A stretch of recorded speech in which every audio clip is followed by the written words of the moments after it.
So Hardy's example created a norm, namely that the principal verse form in English poetry was the short lyric completed on a single printed page and often ironic in tone. So Hardy's this example, it created a norm. You can say it created the principal verse form in English poetry, and known as the short lyric, and it could be completed on a single printed page, and often it was ironic in tone as well. So that influence can be traced in the work of one of the other giants of 20th century English poetry, W. H. Auden, 1907 to 1973 is the period of another great English poet writer. In his late 30s, Arden became an American citizen, but the earlier English Arden was a confessed disciple of Hardy.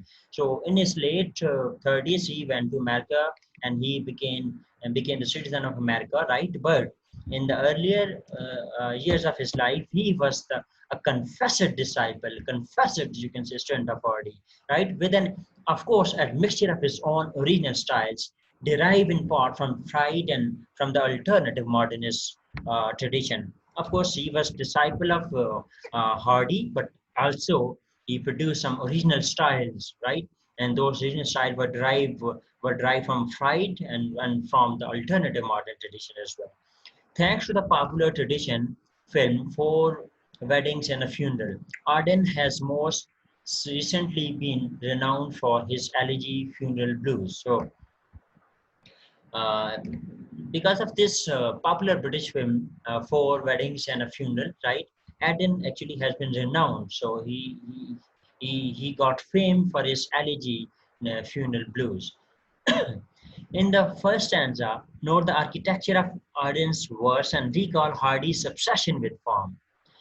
So in the first stanza of the poem, you can see the architecture of Arden's verse, and you can also recall that Hardy's obsession with form as well. Let me read a few lines from the elegy Funeral Blues.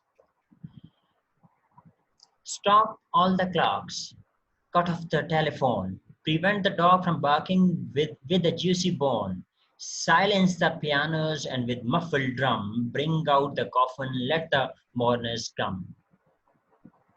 The insistent rhyme and symmetry seem to control the energy of the verse and the novelty of Arden's vein. So this insistent rhyme and symmetry in the writing, it seems to control the energy, right, of the verse and the novelty of the Arden's vein, right?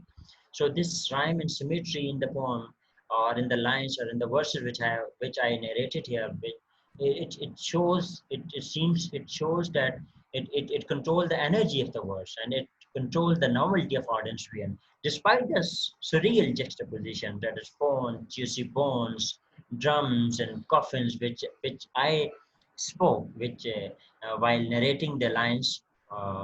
So, despite this surreal juxtaposition, readers are drawn into the poem by its transparent simplicity. We understand the poem effortlessly. So you can open the poem on internet, and you can read it on your own as well. So it is and there is transparent simplicity, this surreal juxtaposition of these phones, juicy bones, drums, etc. And still, the readers are drawn into the poem, but by its simplicity, and they can easily understand the poem. We can also see Hardy's pessimism when Arden's verse. Of course, Arden was confessed disciple of Hardy, so we can see this pessimism in his verse as well. Their lonely their lonely batters pictures the poet sitting in a chair in an English garden. It is summer and a robin is singing, but not in language, in pure sound. So in this poem, and that is entitled as "Their Lonely Batters." In this poem, the poet sitting in a chair in a garden. It is some summer season, and a robin is also singing, but uh, but but not in language, rather in pure sound. The poem goes on to ask whether language brings us together or isolates us. So this poem, Their Lonely Batters, it goes on to ask a question whether language brings us together or isolates us. This poem has this question. This poem poses this question, right? Language enables us to articulate, define, and differentiate ourselves from others, and in so doing, makes us lonely, right?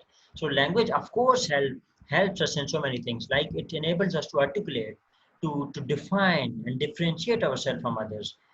But in doing so, it also makes us lonely as well. So, language, it is both a privilege and a curse. So, this poem gives us this message. This poem poses a lot of questions and also gives us such message as well. Let me share with you a few lines from the poem. You can say a stanza or two lines, not a full stanza. You can say the here are the lines from their lonely battles. It seemed to me only proper that words should be withheld from vegetables and birds. I'm just sharing two lines from the poem. However, if you are interested in the poem, you can open it on internet and you can go through the whole poem. This is another beautiful work from the writer Arden. Arden was strongly influenced by Freud's essay Civilization and its Discontents, in which the great psychoanalyst argued that the more civilized we become, the unhappier we become. So, Arden was also influenced by the Freud's essay Civilization and its Discontents, in which the great psychoanalyst analyst, that is Freud, he argued that the more civilized we become, the unhappier we become, right? So, Arden was strongly influenced by this thing, by this essay as well, by the writer as a whole. We are further removed from our instinctive animal selves by our brains and advanced linguistic skills.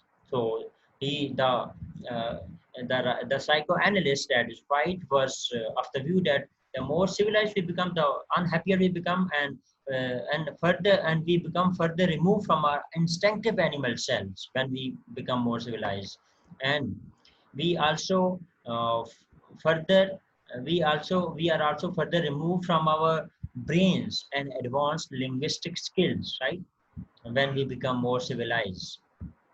And you can say that according to Freud, this becoming more civilized is directly proportional to becoming unhappier, right? Arden's lyrics ends on a pessimistic note.